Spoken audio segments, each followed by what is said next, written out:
За ирэх барьж байгаа Монгол Ард намын ээлжид их хурал энэ сарын 15, 16-ны өдрүүдэд болох гэж байна. Монгол Ардын намын даргын төлөөх сонгуул өнгөрсөн 9-р сараас эхэлсэн боловч энэ сонгуулиас хойш Монгол Ардын нам дотроо 2 хуваагдаад байгаа юм а. Тодорхойлж хэлбэл Монгол Улсын ерөнхий сайд Зандан шатрыг дэмжсэн парламентын 38 гишүүн байвал Улсын их хурлын дарга асан Амар Баясгалангийн талын парламентын 30 гишүүн гэдгээрээ 2 хуваагдсан юм. Монгол Ардын намын даргын төлөөх сонгуулиас болж Монгол Ардын нам за тэр дундаа эрх баригч намын гишүүд яагаад 2 хуваагдав гэдэг нь олон нийтийн анхаарлыг татаж байгаа юм. Учир нь Монгол Ардын намын даргын төлөөх сонгуул гэдэг бол маш том эрх мэдлийн төлөөх сонгуул гэж үндсэндээ ойлгож байна.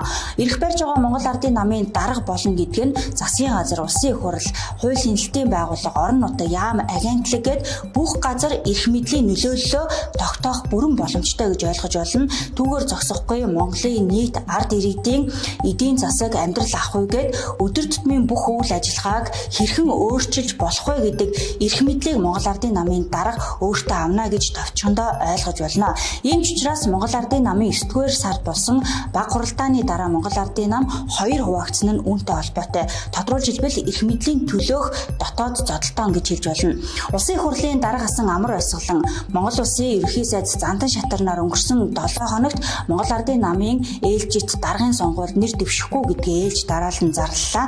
За улсын их хурлын дарга асан Амар Баясгалангийн хувьд 5 толгойн ордын бортыгийн уурхад эзэн суусан уу гэдэг маргаан нийгэмд өрнөд байгаа юм. За түүнийг тодруулж хэлбэл нүүрсний томоохон хулгайч гэж зарлсан гэж хэлж байна. За үүнтэй холбоотойгоор эрүүгийн цагдаагийн алба барилгатай тэмцэх газар за мөн одоо прокурорын байгууллагаас яллах дүгнэлт үйлдэж эрүүгийн одоо тусгай ангид зааснаар мөнгө угаасан бусдаас хэмжээний авилгал авсан гэх маш ноцтой хэрэгт холбогдуулан шалгаж байгаа. За түүний бүрийн эрхийг цаашид түтгэлзүүлэх асуудалж хөндөгдөж байгаа юм. За тэгвэл өнгөрсөн 7 хоногт улсын их хурлын гишүүн Амар Баясгалан прокурорын байгууллагад очиж одоо мэдэгдэх хуудастай гарын үсэг зурснаар дээрх хэрэгт албан ёсоор шалгуулж эхэлсэн гэсэн юм.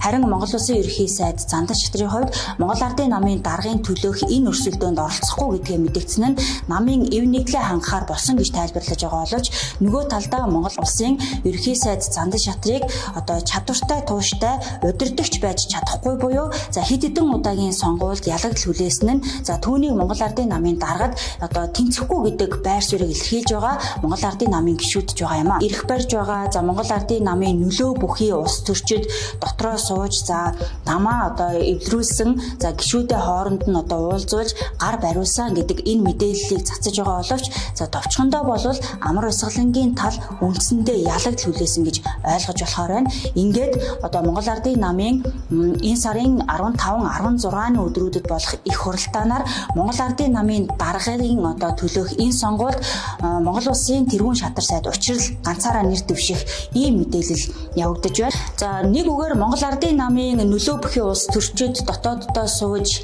за нэр дэвшихээр зэхэж байсан улсын их хурлын гишүүн Амар Баясгалан Монгол Улсын ерөнхий сайд Зандан шатар нарыг ээлж дараалан нэрийг нь татуулсан. За тэгвэл эдгээрийг одоо эв нийтлийг хангах Монгол Ардын намын одоо дараагийн шин шатанд хүргэх боломжтой хүнээр Монгол Улсын тэргүүн шатар сайд учрлыг нэрлэж байна. Тэрээр Монгол Ардын намын их хуралд Монгол Ардын намын дарагт өөрийгөө нэр дэвшүүлж өрсөлдөх за түүнийг нь Монгол Ардын намын одоо их хурлын 2250 төлөөлөгч дэмжин гэдэг тохироог хөшгөний ард хийсэн байна. Энэ удаагийн Монгол Ардын намын 31 дахь их хуралдааны дараа Монгол Ардын нам дотооддоо бүтцийн томхон өөрчлөлтийг хийх үү гэдэг хүлээгдэл үүсэж байна. Өөрөөр хэлэх юм бол Монгол Ардын намд өнгөрсөн 8 жилийн хугацаанд даргалж байсан Монгол Ардын намын ерхий нарийн бичгийн дарга асан Амар Баясгалангийн хувьд эргэн тойрны хүмүүстэйгээ нийлж хулгайлан өөрт холбогдсон уу гэдэг асуудал өнгөрсөн 2 сар орчмын хугацаанд нийгэмд нэлээдгүй шуугиан тарьлаа. Тэгвэл Монгол Ардын нам дотооддоо эдээбэрээ шахахын тулд бүтцийн томоохон өөрчлөлт хийж Монгол Ардын намын нарийн бичгийн дарганаар болон Монгол Ардын намын хяналтын ерхий хорооны дарга за мөн бусад одоо газар хэлтсүүдийнхаа дарга нарыг өөрчилж Монгол Ардын нам чин шударгаар ажиллах шудрах хүмүүсийг оруулж чадах уу гэдэг нь за Монгол Ардын намын дараагийн шин даргын үйл хэрэгээс харагдахаар болж байна.